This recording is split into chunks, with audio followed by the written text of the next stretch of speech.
প্রিয় দর্শক বন্ধু, গোটা ক্রিকেট বিশ্বকে একটার পর একটা চমক দিচ্ছেন অভিষেক শর্মা। আপনারা সকলে অবাক হলেন তাই না? জাস্ট মজা করলাম। টি-20 ক্রিকেটের বেতাজ বাদশাহ অভিষেক শর্মা এখনো পর্যন্ত টি-20 ওয়ার্ল্ড কাপে 3টি ম্যাচ খেলেছেন। 3টিতে তিনি রানের খাতা খুলতেই পারেননি, গোল্ডেন ডাকে আউট হয়েছেন। টি-20 ক্রিকেটের ওয়ার্ল্ড র্যাঙ্কিংয়ে নাম্বার 1, দ্য সিক্সার কিং, টি-20 ক্রিকেটের বেতাজ বাদশাহ অভিষেক শর্মার এমন হাল দেখে আমরা সত্যি অবাক, বিস্মিত, মুখের ভাষা হারিয়ে ফেলেছি আমরা। প্রথমে ইউএসের এগেনস্টে, তারপর পাকিস্তানের এগেনস্টে, গতকাল নেদারল্যান্ডসের এগেনস্টে তিনি রানের খাতা খুলতে পারেননি। ভাগ্য পরিবর্তনের জন্য তিনি কখনো আর্শদীপ সিংয়ের জার্সি পরছেন, কখনো মোহাম্মদ সিরাজের জার্সি পরছেন, কিন্তু ভাগ্যের আর পরিবর্তন হচ্ছে না। এমন জার্সি পরিবর্তন দেখে মনে হচ্ছে অভিষেক শর্মা ভেতর থেকে তার কনফিডেন্সটাই হারিয়ে ফেলেছেন, তাই তিনি বারবার জার্সি পরিবর্তন করছেন। টি-20 ক্রিকেটে এমন করে পরপর 3টি ম্যাচে অ্যাজ এ ওপেনার 3টি গোল্ডেন ডাক অন্য কোনো দেশের ক্রিকেটারের আছে বলে আমার তো মনে হয় না। শুধু তাই নয়, অভিষেক শর্মা লাস্ট 7টি ম্যাচে 5টি গোল্ডেন ডাক করেছেন। টি-20 ক্রিকেটের বেতাজ বাদশাহ অভিষেক শর্মার এমন পারফরমেন্স আমাদের সকলকে হতবাক করছে। আগামী রবিবার ভারত সুপার 8-এ মুখোমুখি হতে চলেছে সাউথ আফ্রিকার।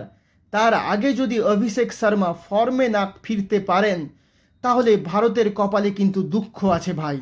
অ্যাকচুয়ালি অভিষেক শর্মার প্রবলেমটা কোথায়? অভিষেক শর্মা সেই পাকিস্তানের এগেনস্টে বলুন কিংবা নেদারল্যান্ডসের এগেনস্টে বলুন, তিনি লেন্থ ঠিক মতন পিক করতে পারছেন না, তাই তিনি নিজের রানের খাতাও খুলতে পারছেন না। যখন টি-20 ওয়ার্ল্ড কাপে as a opener Abhishek Sharma এবং ঈশান কিষানকে বেছে নেওয়া হলো, তখন সারা ক্রিকেট বিশ্ব ভেবেছিল এরা দুজন টি-20 ওয়ার্ল্ড কাপকে শাসন করবে, এরা পাওয়ার প্লের মধ্যেই অর্ধেক ম্যাচ জিতিয়ে দিবে। কিন্তু কোথায় কি, ভারতীয় গর্বের ওপেনার জুটি এখন ভারতের মূল মাথা ব্যথার কারণ হয়ে দাঁড়িয়েছে। ভারতীয় ক্রিকেটে একটা বরাবরের জন্য ট্র্যাডিশন আছে, দুজন ওপেনার কখনোই একসাথে ভালোভাবে খেলতে পারেন না। যখন টি-20 ওয়ার্ল্ড কাপের ওপেনার হিসাবে অভিষেক শর্মার সঙ্গে শুভমন গিলকে ভাবা হচ্ছিল, তখন শুভমন গিল হঠাৎ করে ফর্ম হারালেন। তারপর শুভমন গিলের জায়গায় অভিষেক শর্মার সঙ্গে জুড়ে দেওয়া হলো সঞ্জু স্যামসনকে। তিনিও 4-5টা ম্যাচে যথারীতি ব্যর্থ, তাই তাকে বাদ দিয়ে তার জায়গায় যোগ করা হলো ঈশান কিষানকে। এখন দেখা যাচ্ছে ফর্ম হারিয়ে ফেললেন অভিষেক শর্মা। তবে যাই বলুন না কেন, এই ট্র্যাডিশনকে ব্রেক করে অভিষেক শর্মাকে অবশ্যই দক্ষিণ আফ্রিকার ম্যাচের আগে তার ফর্মে ফিরে আসতে হবে, তবেই ভারত সাউথ আফ্রিকার এগেনস্টে ইজিলি ম্যাচ জিততে পারবে এবং ওয়ার্ল্ড কাপও জিততে পারবে।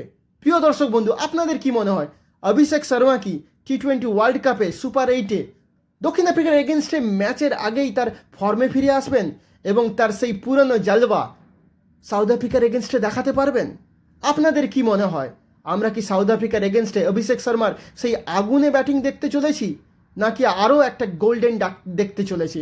আপনাদের সুচিন্তিত মতামত কমেন্ট বক্সে জানান এবং আমাদের চ্যানেলকে প্লিজ প্লিজ প্লিজ সাবস্ক্রাইব করুন।